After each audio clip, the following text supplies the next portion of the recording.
Good morning. Good morning. Good morning, First Gen Legacy Builders, and welcome to not just another Tea Time Tuesday, but the season finale of Tea Time Tuesday. Good morning. Come on in. Let me know what you're drinking tea, coffee, water, whatever your beverage of choice is. Let me know. Good morning. Good morning, Raw Dog Cinema Productions on YouTube. And also my husband. That's right. All right. I won't hold anything back for the last Tea Time Tuesday. I see you on YouTube. Good morning. Okay. Facebook.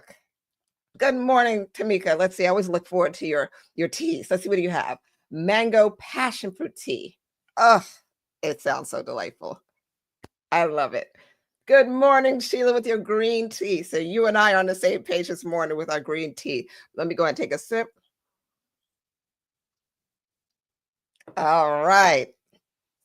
And as everyone comes in, good morning to my dad on Instagram. Love you much.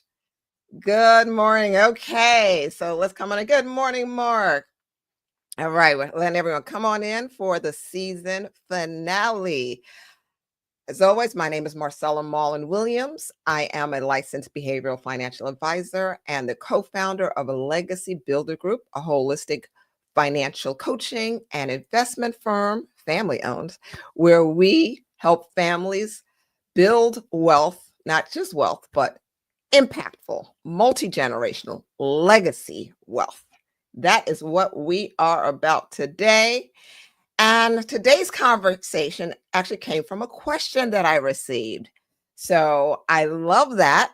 And I know next season we're going to have more of that. I'm definitely going to encourage more questions so I can bring you more of the things that the information that you need to build wealth with purpose. So, yes, I received a question. And let me read the question for you. Good morning, David. Great to see you today. Good morning. So let me read the question.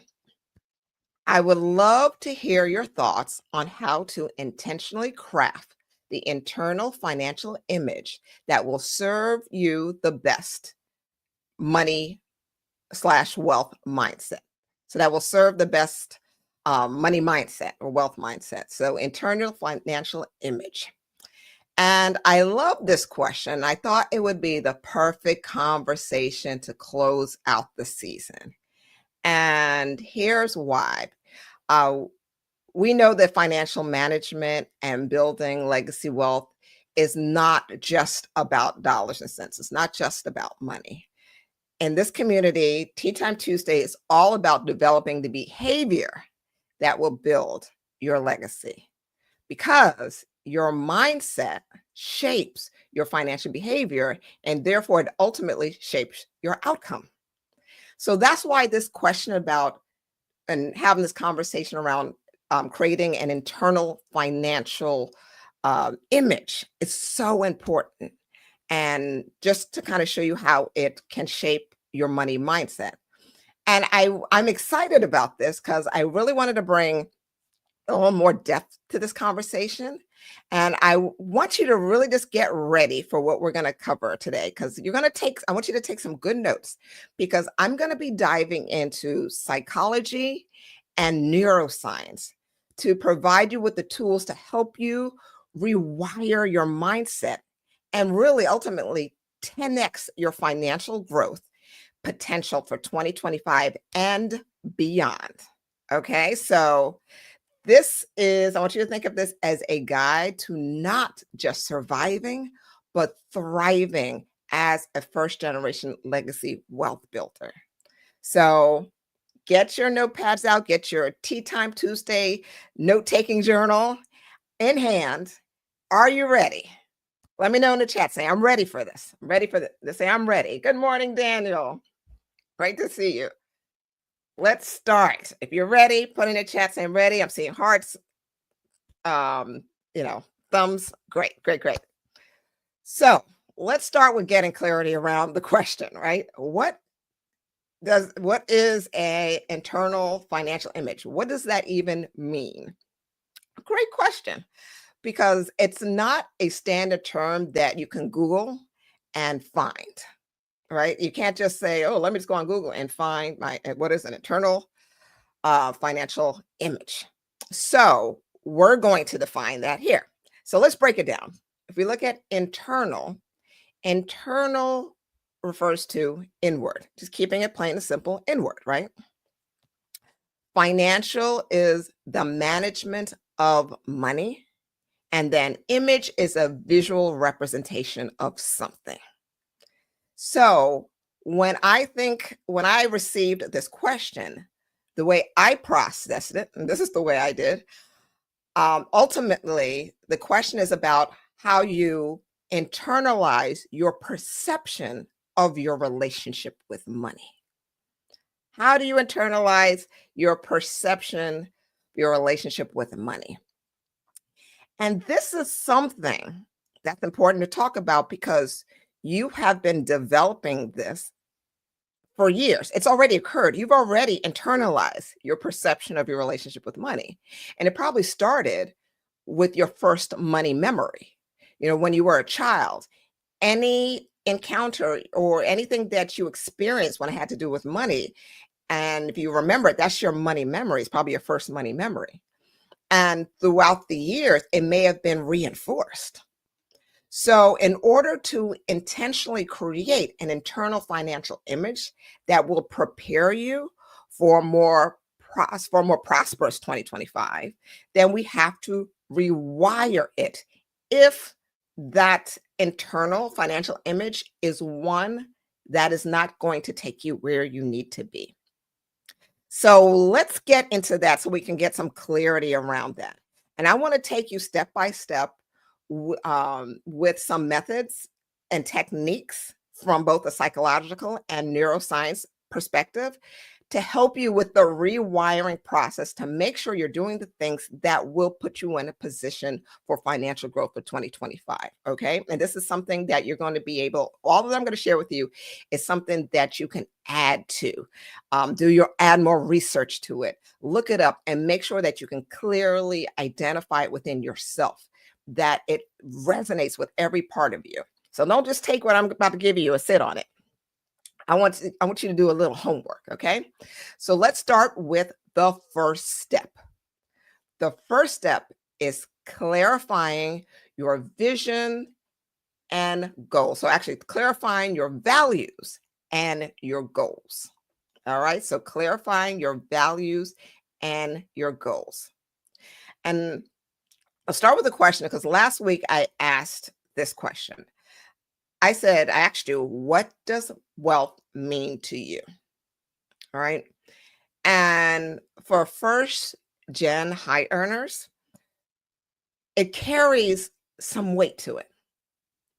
Getting clear on that carries some weight to it. So maybe wealth means giving your family opportunities that you didn't have. Or it could mean creating financial security, so you never have to worry about emergencies again. It's different for different people, but you need to know what wealth means to you. What does legacy wealth mean to you? So, the reason why we want to clarify our values and our goals is because, from a psychological perspective, you want to align your financial goals with intrinsic values like autonomy, competence, and connection. This ensures your goals feel meaningful and fulfilling. Now, this taps into a theory that is known as the self determination theory.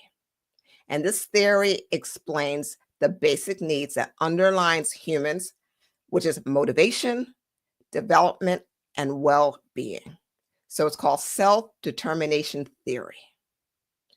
And that's a psychological perspective of, again, getting really clear on your values and goals because of how it helps to motivate you, how it helps for your development, and how it helps you feel well balanced, your overall well being. Now, here's the neuroscience of it.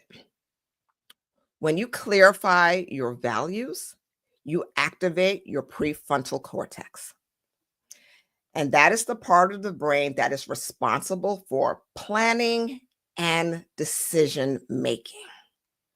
So, this clarity allows your brain to focus in on actionable steps. And then when you visualize it, so you visualize those goals, it triggers dopamine. And you may be familiar with dopamine, that's the feel good chemical. When that is triggered, it motivates you to stay on track. So I truly believe that understanding how you operate from a psychological and a physiological perspective allows you to understand yourself better and allows you to take action, be more aware of the behavior that will allow you to build your legacy. So, again, we're talking about the science and the psychology of it. And this step of clarifying your values and your goals is about understanding how your success impacts your family, your community, and future generations. That's why it's so powerful and absolutely necessary. All of it helps to keep you motivated and not fall off track. So, again, the first step is to clarify your values and your goals. The next is audit your financial beliefs. That's right, audit your financial beliefs. Growing up, what did you hear about money? And I want you to just throw one thing you heard about money in the chat. And if you've been through any of our programs, if you've been a part of Family Legacy Experience, you know that this is one of the assignments, one of the processes that we go through in depth and really unpack some of these money beliefs and where they come from. But I want you to, again, just throw in the chat one thing that you heard about money growing up. And I'm gonna look, I see the values. Yes, yes. Hello there, Francesca. Great. I'm seeing the comments there. If you're like many first gen earners, it might have been things like, what you've heard may have been things like money doesn't grow on trees, or we can't afford that. It's something, it's all of these little things that we heard growing up that weren't exactly positive view of money or relationships with money. All right. So this is why I want you to throw it in the chat, and this is what we're going to look at here. These beliefs that develop from childhood run deep. These beliefs can create deep subconscious barriers. Even when you start earning money that is maybe more than your parents ever did, it doesn't mean that those beliefs are gone, because they're deeply rooted in you. There's actions that needs to be taken to change that. And if you haven't taken those actions, then they're still there. So to make a psychological shift, which is what we're talking about here, let's look at a particular cognitive behavioral technique. So this is one psychological tool that you can use that's covered through cognitive behavioral techniques. And it's a principle of cognitive behavioral therapy. So start by identifying as many limiting beliefs that you have. Any that is lingering, even if you've done the work, I've definitely done the work. And let me tell you something, limiting beliefs constantly pop up or try to come back and make themselves at home in my mind. So you have to identify them. You can't sweep them under the rug, and you can't ignore them. I'm not made of, okay, and I see I'm not made of money. Pay yourself first. Okay. More month than money. Yes, Kyla. Hey there, Kyla. Money, it takes hard work to earn it. Oh, these are good. Yeah, these are all really good limiting beliefs. So, I mean, they're not good, but thank you for sharing. And we're not here to make them good or bad. Again, we're just talking about limiting beliefs here. So we have to identify what are the limiting beliefs. So, for example, I want you to think about what you've internalized. If you've internalized anything like mega wealthy people are greedy, and that one is constantly pouring into us with the messaging. I mean, my husband and I are constantly when we watch movies and television shows, we point out that one particular message constantly. You would be surprised, or maybe you won't be surprised of the amount of programming that is designed to make us think of people with a lot of money as evil, greedy, et cetera, et cetera. It is in so much from children's programming to, just movies that we go and that we watch. So it's there. So if that is ingrained in you, then you are actually preventing yourself from fully embracing your financial success.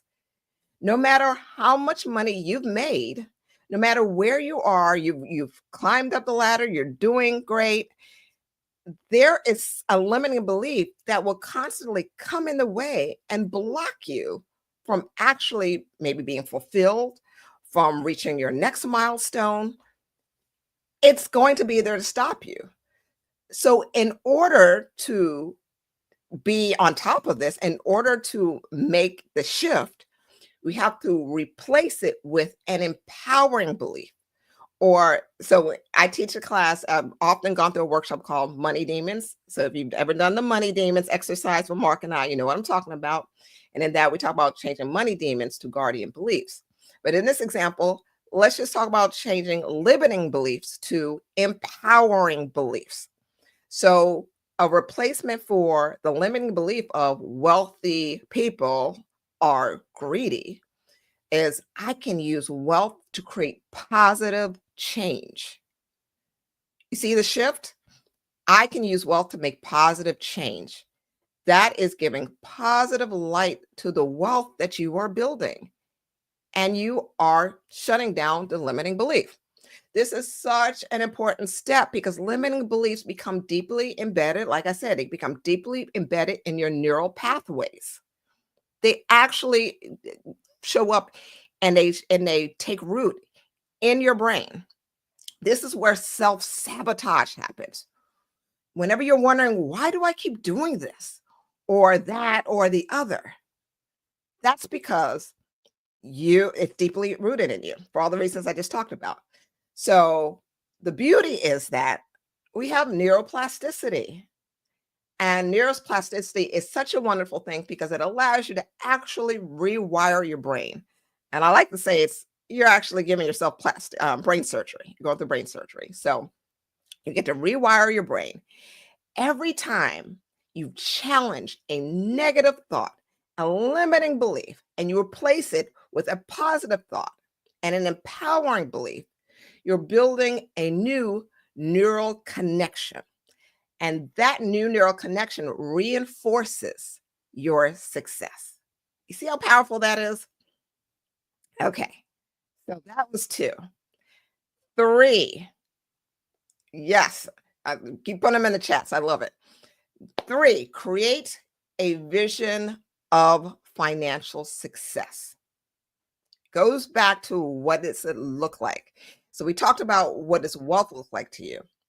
But I'm talking about imagine your financial future now. Getting clear and vivid with it. Picture not just numbers in your account, but I want you to think of the opportunities and the freedom your wealth provides. What does that look like? What does it feel like? What does it smell like? Activate all your senses. Maybe it's sending your kids to college debt-free. Maybe it's retiring your parents, building a lasting legacy for generations to come and seeing those generations in your mind's eye. When you create vivid, emotional pictures, like there's an emotional connection to what you're visualizing, when you connect that to your goals, your brain becomes a problem-solving machine. That's right. It will find a way to bridge the gap between where you are and where you want to be. And here's why it does from a neuroscience perspective. Visualizing activates the same neural circuits that actually experience success. So whether it's actually happening or you're just visualizing it, your brain does not know the difference. It's I think it's such an amazing phenomenon that happens, but I want you to really understand that. I want you to imagine yourself, debt-free, thriving, or giving back freely, doing the things that you love to do. Make the picture clear. Your brain won't know the difference. And because of that, you're priming your brain to recognize opportunities and to take actions that align with your vision. Your brain will fill in the gaps. It needs to know, it would automatically find the ways to, again, go from point A to point B because it believes you're already there and it needs to make it a reality. But it only happens the more clear you are, the more connected you are emotionally and visually with the goal and with the vision. It's a beautiful thing. And this is how you build a legacy that shifts the trajectory of your entire family line by actually seeing it and believing that it is done. Speaking those things and seeing those things that are not as though they were. So, important step. That's step 3. Step 4, build positive money habits. Money habits. And I can't wait to go back and look at these comments because you guys are getting it. And I see these legacy builders are just dropping some nuggets in here and affirming what I'm saying. I love it. So many of you first gen high earners did not grow up seeing healthy financial habits, right? You didn't probably see the model in front of you. So this means that you're learning as you go along. And that's okay because you have to start small. You have to start somewhere. You start small and you remain consistent with your actions. That's what's important. Start somewhere, start small, be consistent. So let's say, for instance, you may need to reframe your budget as a freedom plan. So I can't tell you the amount of people that do not like the word budget. And Mark and I are constantly, helping them to develop words or make it sound like what works for you. Freedom plan, cash flow system, whatever it is. But let's just say you need to reframe it as a freedom plan because now you see it as a tool that will help you say yes to what you truly want matters. That's important. Renaming it to work for you matters. And then as far as actions, you automate your savings and your long-term investments. And that creates a habit that requires little to no effort, except, when you initially set it up, right? So you reframe the term, and now you taking automatic actions. That's important. That's creating a habit.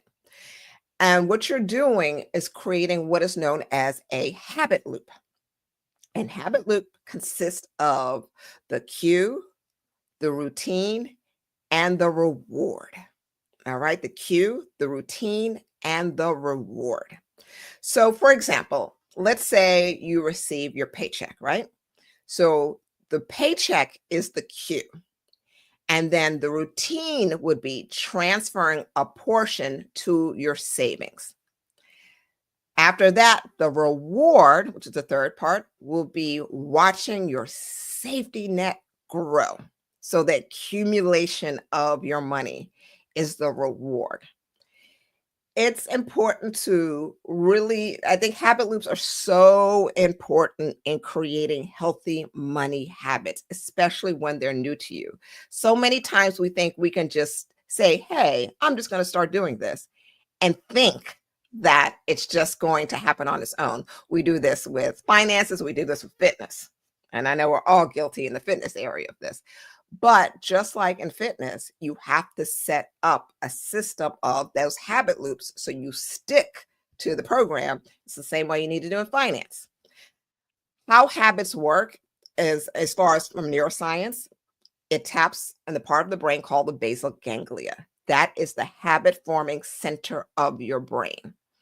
And it's responsible for creating those routine behaviors. You don't have to think about it. I'm talking about like brushing your teeth. You don't have to think about it.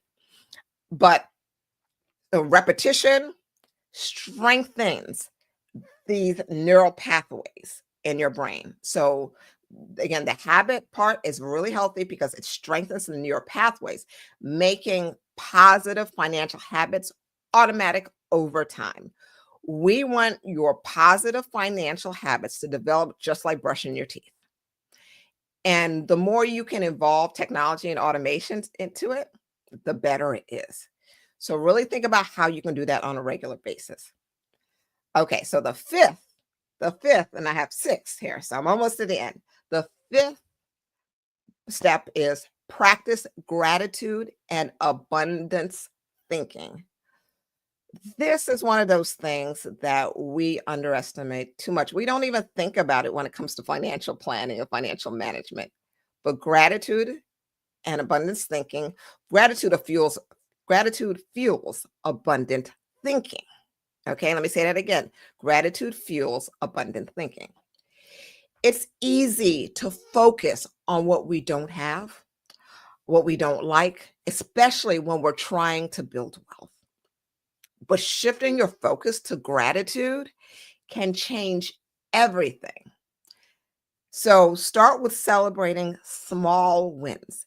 Every small win. I don't care if it's paying off a credit card, hitting a savings milestone, you find a way to celebrate it.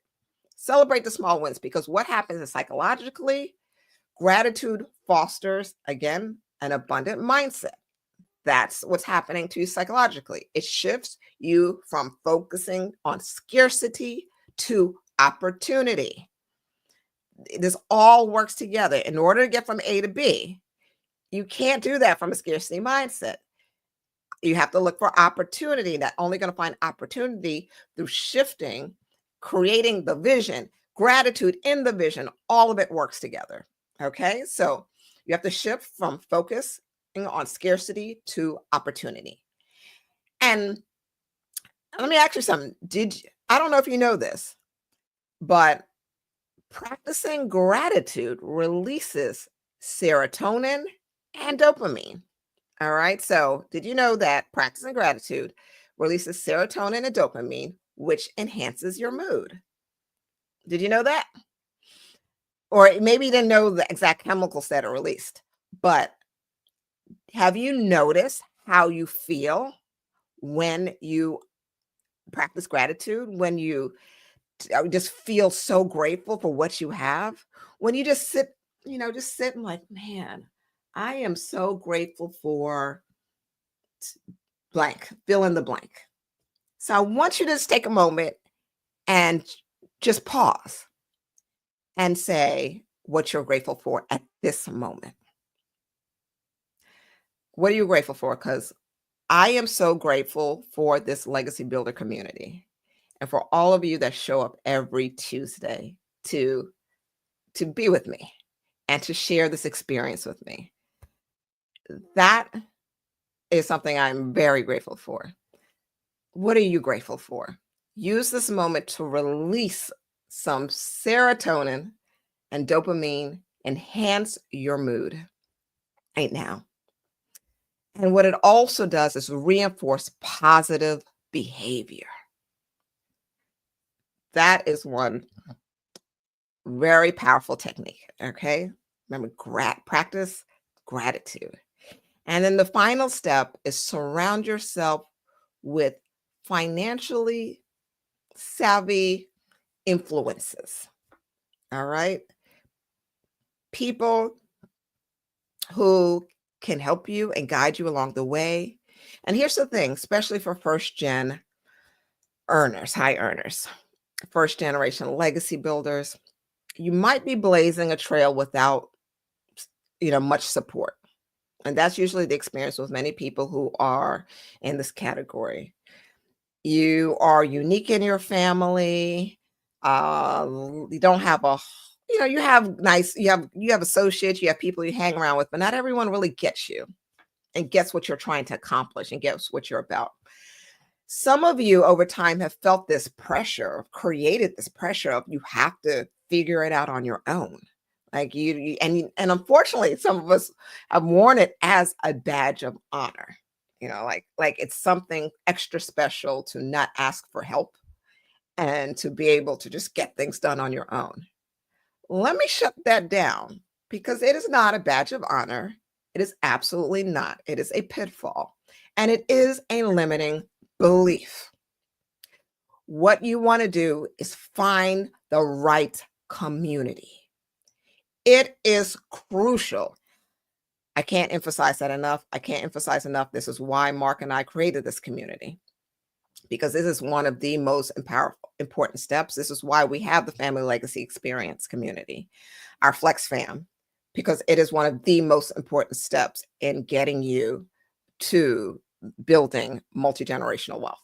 Surrounding yourself with mentors, peers, and even online resources like this one that inspires you and that guides you.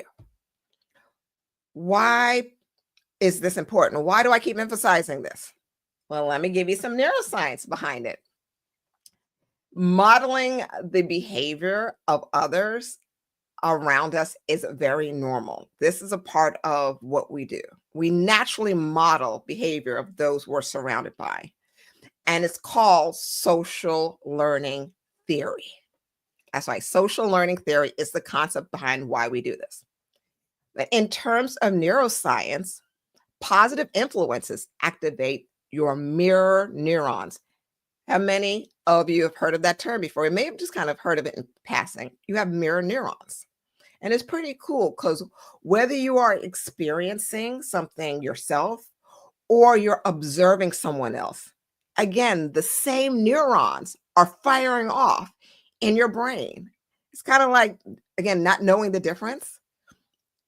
Whether it's yourself experiencing something or someone else, your mirror neurons are firing off. So surrounding yourself with people who demonstrate values that align with your financial goals, demonstrate the same financial goals that you have, and that will help you adopt successful habits and mindsets on a subconscious level is so important. You need to be in alignment with a community, with people who are headed in the direction that you are. This is why I talked about previously, diversifying your friend group, diversifying your sphere of influence. Make sure that those people are in your group because you do not want to be mirroring the wrong behaviors and then wondering, why do I keep doing this? Remember that term? Okay.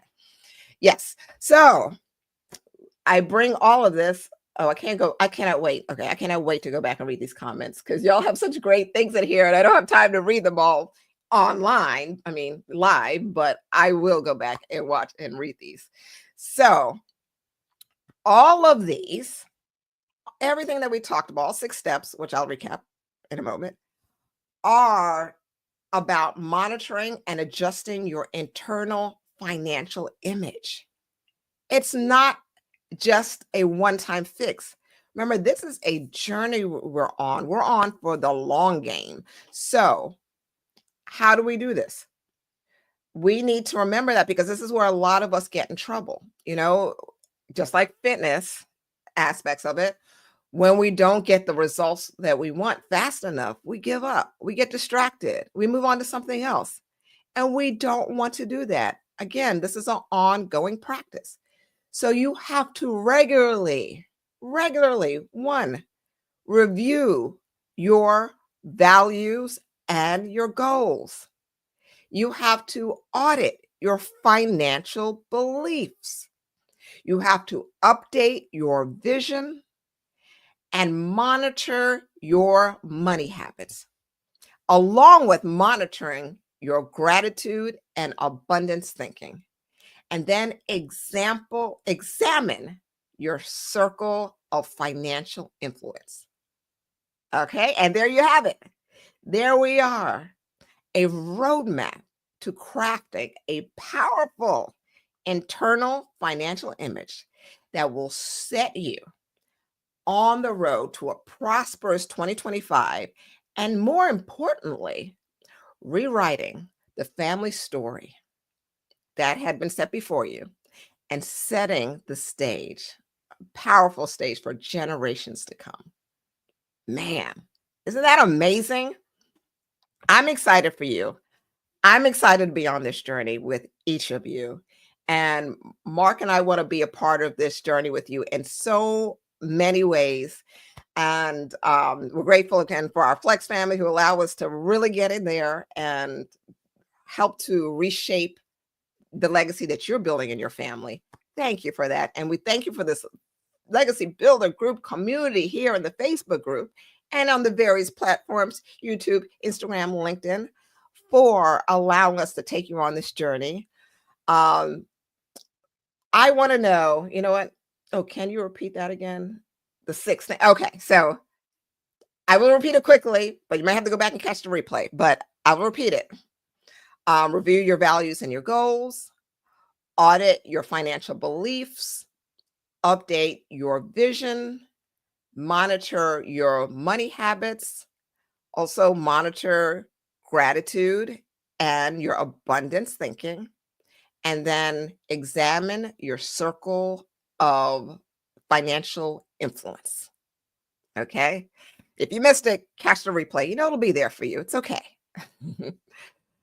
All right. So I want you to put in the chat your biggest takeaway from this conversation today, because I threw a lot at you, a lot of scientific terms, psychological terms, but I want to know your takeaway. Where did you see this?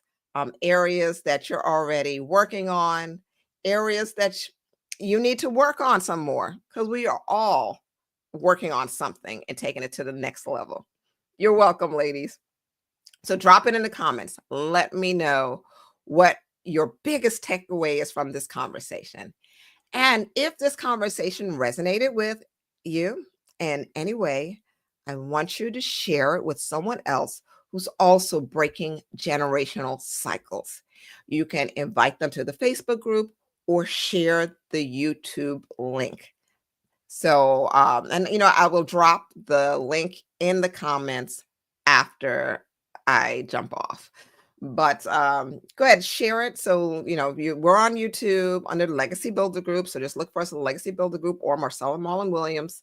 You will see me there, and or invite them to the Facebook group, and share it, because you want your families. This is how you can start having a conversation. So thank you everyone for joining me for today's Tea Time Tuesday season finale. Oh, this is exciting. I just remember that we will be sharing previous episodes on Tuesdays, so keep an eye out for those. As I always say, repetition is the key to mastery. I see some. There we go. Okay, I see some takeaways. I'm going to read up. There's a couple takeaways here. Gratitude. David Tobin is my friend when it comes to changing behavior. It absolutely is mine as well. Now, yes, gratitude. My goodness, I have no idea where to begin. All right, Daniel. Hope everyone throws in. I took away community is this. Okay, yes, community is this. I like that. The neuron functions. Wonderful, Beverly. So many takeaways. The most takeaway was the impact of gratitude on the brain dopamine level. Awesome. I'm glad you got that, Francesca. This too. All right. Wonderful. Keep dropping your takeaways and I'll go back and check them out. In the meantime, everyone, enjoy your holidays. Remember to use them. I always give you these little homework assignments. Remember to use them as an opportunity to start having legacy wealth conversations. Talk about those videos. Let them know you're going to send them some YouTube videos so they can watch it, so you can have conversations with your family around what we talk about here. That's why we post these on YouTube, so you can share them in case they're not on Facebook or they want to join the group. You can just share the YouTube link. But the holidays, Thanksgiving, Christmas, all the holidays that are coming up, use them for legacy wealth building conversations, okay? And continue to develop the behavior that will build your legacy. Have a wonderful day, everyone. I will see you right back here in 2025. We'll keep you posted when we return. In the meantime, I'll see you in the group. We'll be chatting. Talk to you later. Bye.